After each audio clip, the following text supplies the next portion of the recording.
اللہ چاہتا، اللہ کو مان رہے ہیں نا، وہ کہہ رہے ہیں کہ اللہ نے یہ کیوں کیا کہ ہمارے جیسے ایک انسان کو ہمارے اوپر بھیج دیا. تو اللہ، یہ تو ہم سمجھتے ہیں کہ جھوٹا ہے، اللہ کو تو چاہیے تھا کہ ایک فرشتہ بھیج دیتا. دیکھ رہے ہیں اب اللہ کو وہ مانتے تھے. تو یہاں اللہ کے خالق ہونے اور پہلے اور دوسرے معنی میں اس کے رب ہونے سے بھی انکار نہیں تھا. اس ذرا بات کو سمجھیے. یعنی قوم نوح علیہ السلام کے مخالفین یعنی اللہ کو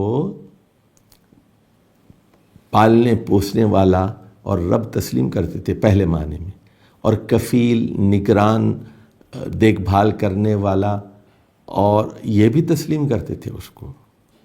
چنانچہ حضرت نوح جب ان سے کہتے کہ ہوا ربکم و الیہ ترجعون، کہ وہ تم لوگوں کا رب ہے اور اسی کی طرف تم لوٹائے جانے والے ہوں، اور وہ کہتے تھے استغفروا ربکم، اپنے رب سے معافی مانگو، انہ کان غفارا، بلا شبہ وہ بہت زیادہ مغفرت کرنے والا ہے.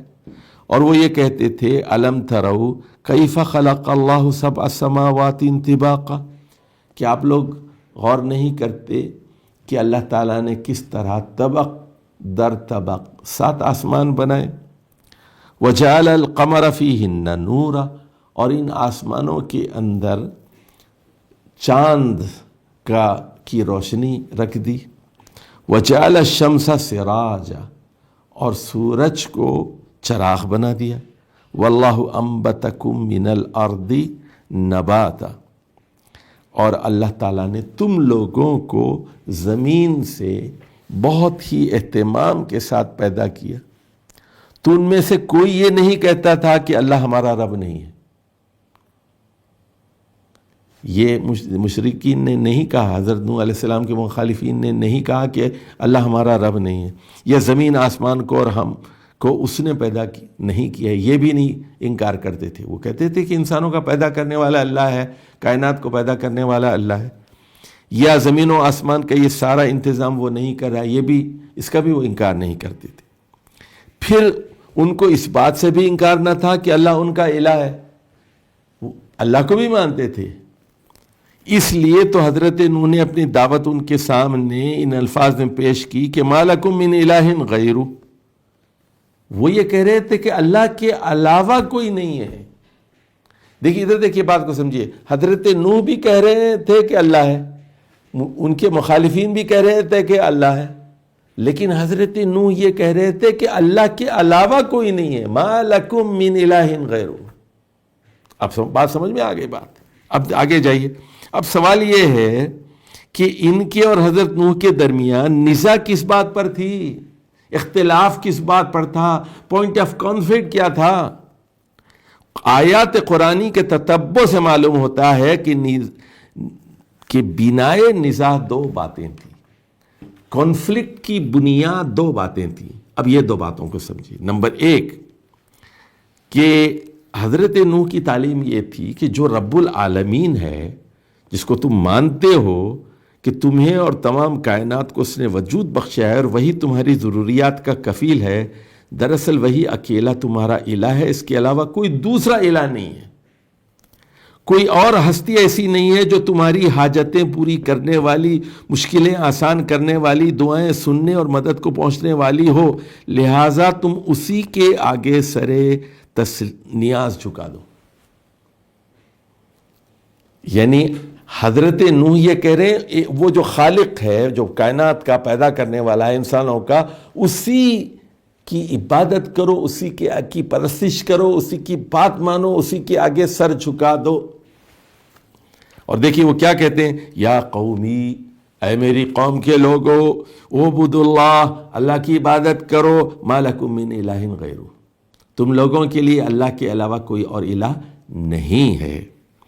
اور وہ اپنے بارے میں کیا کریں، وَلَكِنِّي رَسُولٌ مِّن رَبِّ الْعَالَمِينَ، میں کون ہوں، میں تو رب العالمین کا پیغامبر ہوں، رب العالمین کا ترجمان ہوں، رب العالمین کا سفیر ہوں، امباسڈر ہوں. میں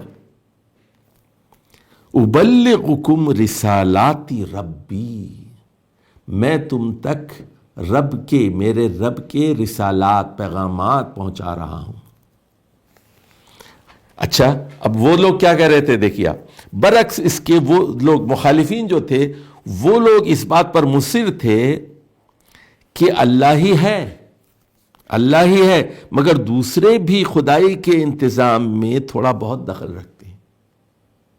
اب یہ ان کے 5 بت تھے۔ حضرت عبداللہ بن عباس کہتے ہیں کہ یہ 5 نیک لوگ تھے۔ کون تھے یہ؟ ود، سوا، یغوث، یعوق اور نصر، یہ 5 خدا تھے۔ یہ 5 لوگ کون تھے؟ 5 نیک لوگ تھے جو عوام کی خدمت کرتے تھے۔ ان کے مرنے کے بعد انہوں نے ان کی پوجا شروع کر دی، ان کے بت بنا دیے، اور وہ یہ کہتے تھے کہ یہ جو 5 ہیں ان سے بھی تمہاری امیدیں وابستہ ہیں، حاجتیں وابستہ ہیں، لہٰذا اللہ کے ساتھ ہم دوسروں کو الہ مانیں گے۔ اور وہ کیا کہتے تھے؟ وقالو، وہ کہنے لگے، لا تذرن آلہتکم، اپنے آلہہ کو کبھی نہ چھوڑنا، آلہہ کو کبھی نہ چھوڑنا ہے۔ آلہہ کیا ہے؟ الہ کی جمع آلہہ ہے۔ ولا تذرن ودن ولا سواء ولا یغوث ویعوق ونسرا، نہ ود کو چھوڑنا اور نہ سوا کو چھوڑنا، نہ یغوث کو، نہ یعوق کو، نہ نصر کو، 5 میں سے ان خداؤں کو نہ چھوڑنا۔ یہ پوائنٹ آف کانفلکٹ ہو گیا۔ اچھا، اب آ جائیے، ہم نے کہا تھا حضرت نوح علیہ السلام اور ان کے مخالفین کے درمیان پوائنٹ آف کانفلکٹ 2 تھے، بنائے نزاع 2 تھی۔ ایک کیا تھی؟ وہ یہ کہتے تھے کہ اللہ ہی الہ ہے، اللہ کے علاوہ کسی سے حاجت نہیں مانگی جا سکتی۔ وہ یہ کہتے تھے نہیں، ان 5 خداؤں کو بھی، وہ اللہ کو مانتے تھے، 5 کے اللہ کے ساتھ 5 اور شریک کر لیے، اور کہتے تھے کہ ان کو نہیں چھوڑنا، یہ بھی الہہ ہیں، ان کے پاس پاور ہے، یہ فائدہ پہنچا سکتے ہیں، نقصان پہنچا سکتے ہیں، اللہ کے پاس دخیل ہیں۔ اچھا، یہ تو پہلا پوائنٹ آف کانفلکٹ ہو گیا۔ اب جائیے دوسرے پوائنٹ آف کانفلکٹ کی طرف۔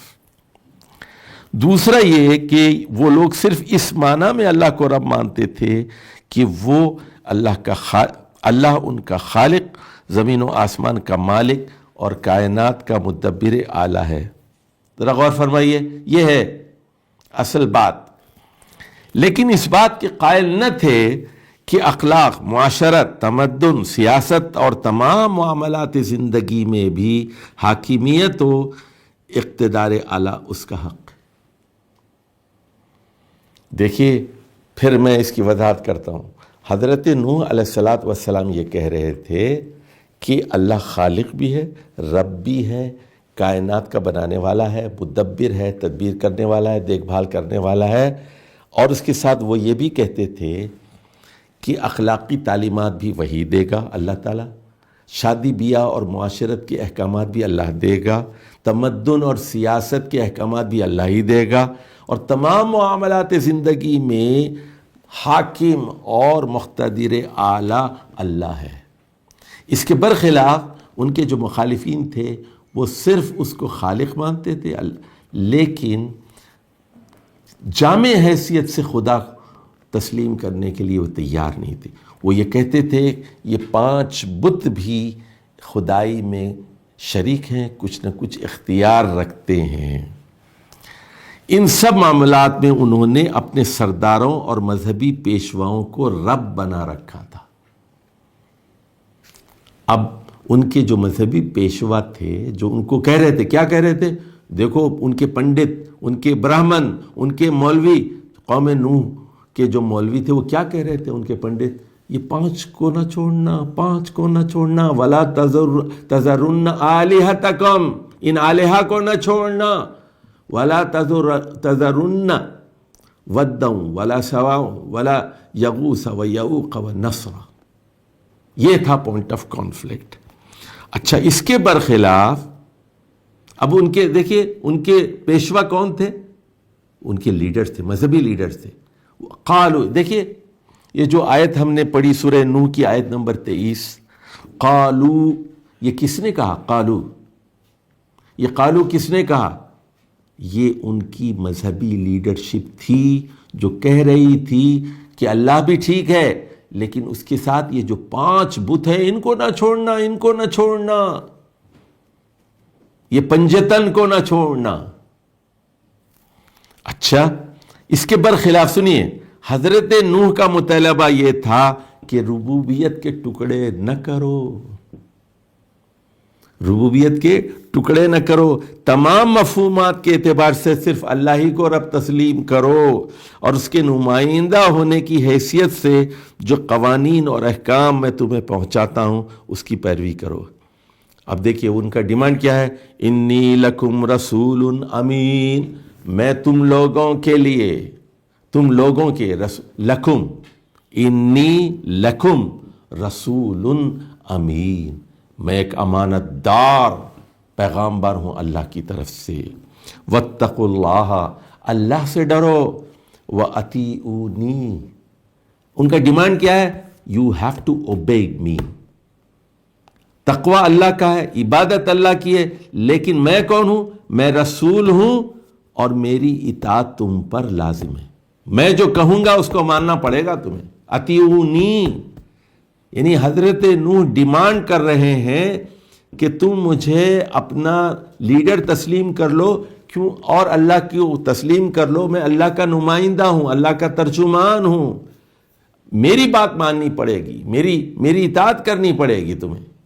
صرف دیکھیے، توحید کو تسلیم کر لینے سے، اللہ کو تسلیم کرنے سے بات ختم نہیں ہوگی، یا مجھ پر رسول کی حیثیت سے ایمان لانے سے بھی بات ختم نہیں ہوگی۔